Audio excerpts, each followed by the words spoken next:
The $1.4 billion gamble that might not save Las Vegas. Las Vegas was never supposed to exist. Not here. Not in the middle of the Mojave Desert, a place where nature makes one thing very clear: life is not meant to last. The desert offers almost nothing, barely 4 inches of rain per year, temperatures that regularly exceed 115 degrees Fahrenheit, no natural rivers, no large underground aquifers. By every measure, this is a place where a major city should not survive. And yet more than 2.3 million people live here. Every year, another 40 million visitors arrive, filling hotels, casinos, and streets with life. A city that shouldn't exist has done more than survive. It has thrived. But that survival depends on a single, fragile thread. Nearly 90% of Las Vegas's water comes from one place, Lake Mead, a massive reservoir fed by the Colorado River stretching across Nevada and Arizona.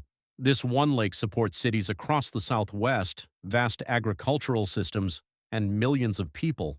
In total, around 40 million people depend on this river system. For decades, it appeared stable, reliable, permanent, but it wasn't. In 1922, leaders signed the Colorado River Compact, dividing the river's water among 7 states. The agreement was built on a critical assumption that the river carried far more water than it actually does. It was based on unusually wet years. From the beginning, the system was overallocated. For decades, no one felt the consequences. Reservoirs were full, demand was manageable. But slowly, quietly, the imbalance grew, and eventually the math stopped working. In the early 2000s, Lake Mead began to fall.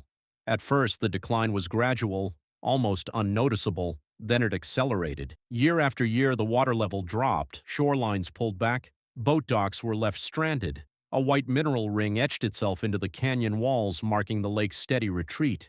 By 2022, the reservoir had fallen to just 26% of its capacity, the lowest level since it was first filled in the 1930s. Las Vegas was no longer facing a distant risk. It was approaching a breaking point. Las Vegas does not just need water, it needs access to water. The city draws its supply through intake pipes placed at specific elevations inside the lake.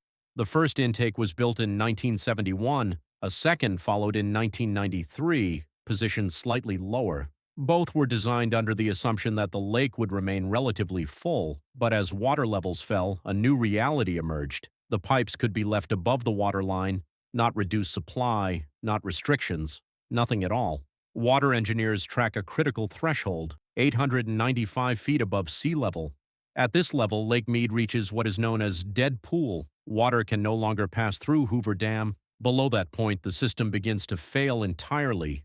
Power generation stops, water movement stops. And long before that happens, Las Vegas loses access through its existing intakes. Faced with that possibility, the city made a decision. It would build a new intake, not slightly deeper, but deeper than anything ever attempted. The plan called for a 3-mile tunnel drilled through solid rock beneath Lake Mead. The goal was to reach water at 860 feet elevation, far below the previous intakes and even below the dead pool threshold for the dam. This project became known as the third straw. Construction began in 2008. From the start, the project pushed the limits of engineering. A massive tunnel boring machine, 23 feet wide, was deployed to grind through volcanic rock, but conditions underground were unpredictable. Rock formations shifted unexpectedly. Equipment failed under extreme pressure. Water seeped into the tunnel, threatening to flood active work zones. Temperatures were intense, all of this while drilling beneath a massive reservoir. Workers operated in confined spaces, surrounded by noise, heat, and constant risk. Even a small miscalculation in alignment could have derailed the entire project. It took 7 years to complete. In 2015, the tunnel was finished. The cost was staggering, $1.4 billion,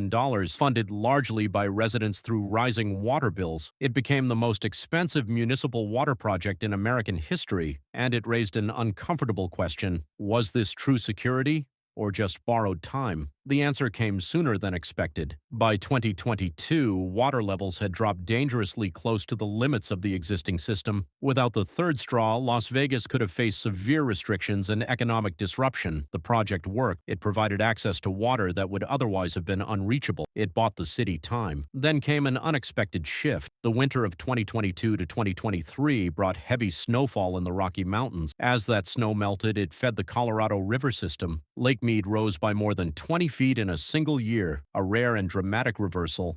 but experts were quick to point out the reality. One strong year does not reverse decades of decline. Las Vegas understood that engineering alone was not enough, so it changed how it used water. The results were significant. Since 2002, per-person water use has dropped by more than 40%, even as the population grew. Indoor water is recycled at a rate of nearly 99%. Outdoor waste has been aggressively reduced, including the removal of non-essential grass. The city became one of the most efficient water users in the United States. Despite all of this progress, the core problem remains unchanged. The Colorado River delivers less water than the system demands, and climate change is intensifying the pressure. Higher temperatures increase evaporation, snowpack becomes less reliable, droughts become more severe and more frequent. The imbalance continues. The third straw reaches deep, but it does not reach forever. If water levels fall too far, there is nothing left to access. At that point, the infrastructure no longer matters. This is not just Las Vegas. Cities like Phoenix and Los Angeles rely on the same river. Agriculture across the Southwest depends on it as well. The future of the region will be shaped by difficult decisions about how that water is shared. Las Vegas is not a failure. It is not simply a warning.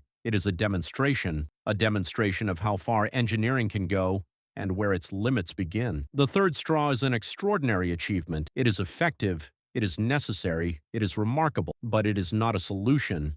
It is a delay. Las Vegas did not defeat the desert, it negotiated with it, and for now, the water still flows, but the clock is still running.